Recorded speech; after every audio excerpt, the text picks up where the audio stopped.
themselves by what they are doing at that time, by what the newspaper needs.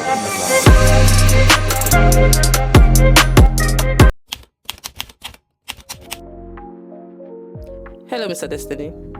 Hello. How are you doing today? I'm feeling fresh. I'm doing okay. I mean, you do look fresh. How are you? I'm doing very well, thank you. It's good to see you. Good to see you too. Welcome to your diary session. Thank you. So,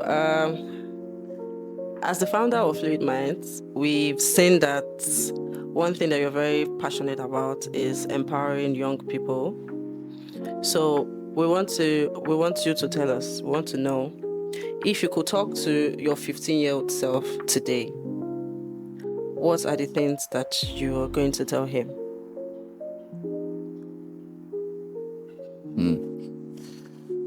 So if I'm to counsel my 15-year-old self, yes, what would that be? What would it be? What would you say to him? What would I say to him? Yes. So I think that's a very, very important question.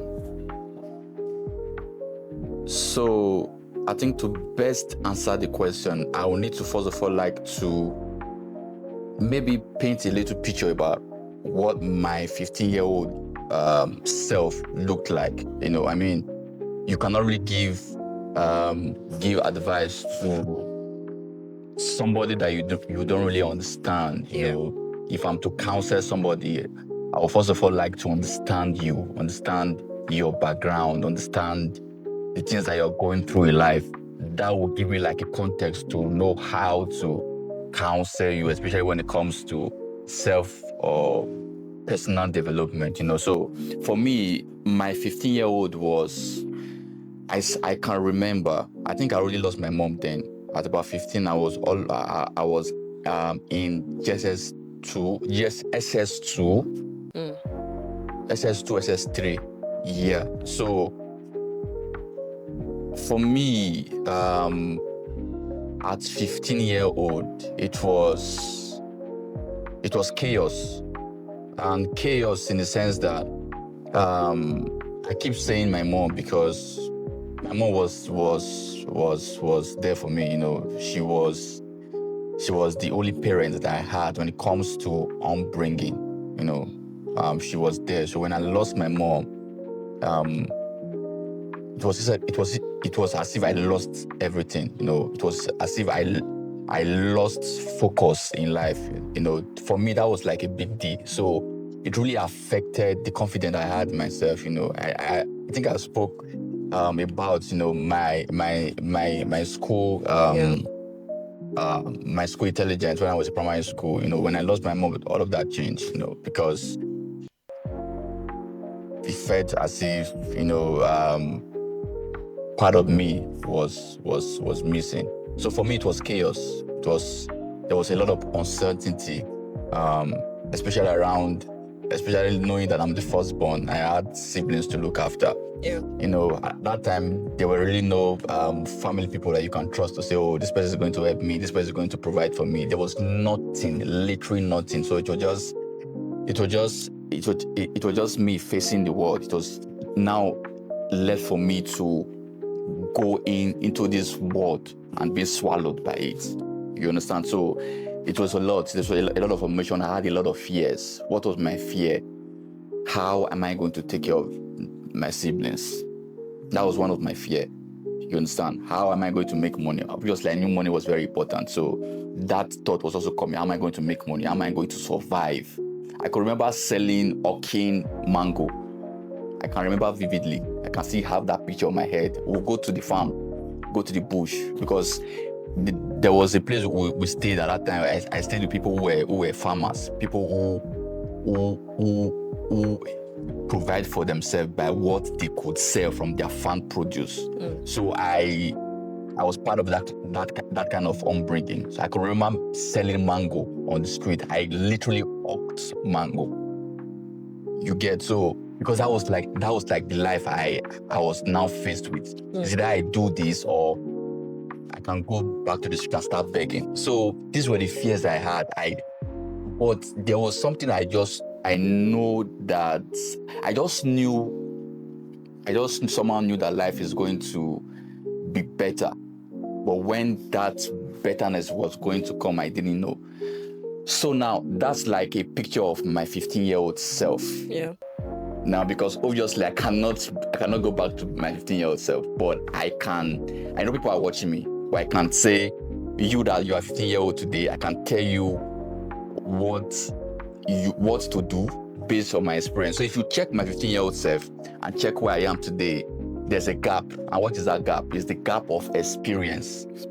Experience that came from failures, that came from uncertainty, that came from fears. I had a lot of fears. I had a lot of uncertainty. I had a lot of worries. I had a lot of anxiety.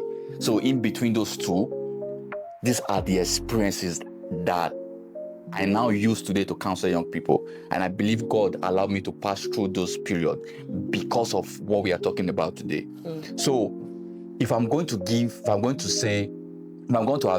my 15-year-old, it's like my 15-year-old is looking at me in the camera and say, what is Uncle Destiny is going to tell me today? Because obviously, small boy, now a man. So what I would say is, hi Destiny, I know you're worried, but God got you. I know you are stressed. I know you are confused. I know you are confused because the world is large. It's like a big sea with a lot of uncertainty. People tell you this is how you do live. People tell you this is what you need to do. But God got you. I know you want to make money. Yes, money is important. In fact, money is the most important thing on earth. Yes, because money answers all things. I know most of the fears and worries you have is, how am I going to feed today? How am I going to survive? What am I going to lean on? What am I going to... I want to drive the best of cars. I want to live in the best of mansions. I know you have those things in your mind, but calm down. Calm down. You see, life doesn't give you the things that you wish for. Life gives you the things that you fight for.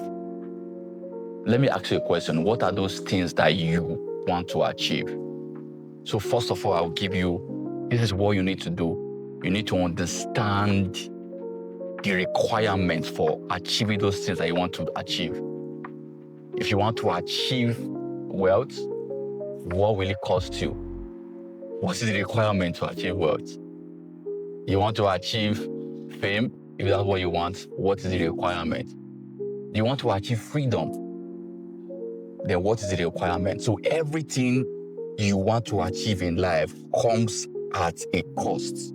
So what I would advise you to do is to understand the cost of everything that you want to achieve. If you can understand the cost, you can then prepare yourself for achieving those things. And I'm going to tell you about value. I've been there and you are here. I've gone through life. I've seen how valuable it is to be a person of value. Focus on building your value. Be a person of value. See all those things that you want to achieve, money, freedom. It's buried under being a person of value. That's how the world works. You cannot give what you don't have. If you want someone to give you their money, you need to be person of value. That's my lesson for you today. Be a person of value. Build your value. Now, I know the world that you are in is not the world that I am in right now. A lot has happened. And the reality is, I'm in the world where technology rules the world. Leverage technology. Leverage technology. There's what we call high leverage skill.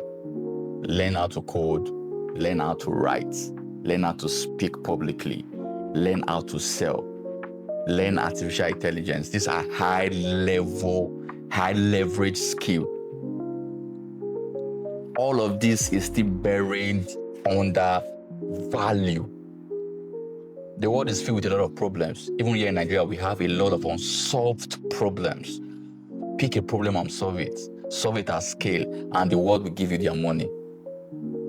So Destiny, if you are listening to me, be patient. I know your mates are driving cars. Your mates are building mansions. But have you seen a baby giving birth today walking on that same day? No.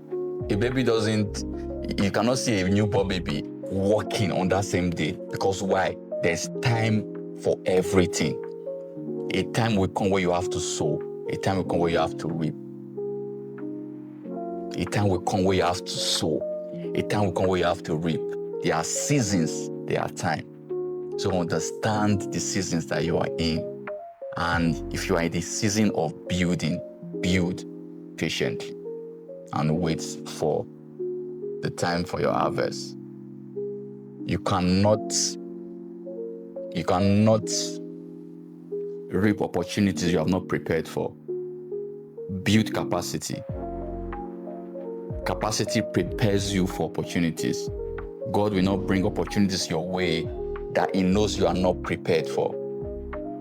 So Destiny, be patient, be prayerful, and believe. And it will be your limit. The sky will be your limit. So basically that's the advice I would give to my 15-year-old self. I wish somebody gave to me. I just wish somebody, sat me down and say, Destiny, this is the way to go. But you know what? Somehow, God always directed me. The Holy Spirit always directed me. Every decisions, every step. It was as if God was saying, it was as if everything was just arranged. Everything was just, placed together for things to work. So every of my journey, everything I passed through was just the leading of the Holy Spirit. How I decided to learn tech. Nobody told me tech is going to be high leverage skill today, but somehow I learned it. I was patient. There was a time where, because I grew up in an environment where a whole lot of my friends, they did a lot of things to get money. A whole lot of them, people that would grow up together, they did a whole lot of stuff to get money. And I remember telling myself that I'm not going to do this. I'm not going to be the person I'm not just to get money, just to get fast money. It was a promise that I made to myself in covenant with God that I'm not going to be this person. I'm not going to defraud people just to make money. I'm going to be successful the right way. I'm going to make this money the right way. If it's going to take me 20 years, I'm ready to go that ride. So I believe these are things that ordinarily, at a 15-year-old, you might not get somebody telling you, except if you have if you are lucky to have parents who are value-oriented, parents who are God-fearing, parents who, all parents want the best for their children. I'm not saying there are parents who doesn't want the best for their kids, but at the end of the day, for me, it was God's direction. So if you are watching me, I am 15-year-old, you need to understand that you are in a world where you can be whatever you want to be. You are in a world now where you can be whatever you want to be. It's just a matter of making that decision.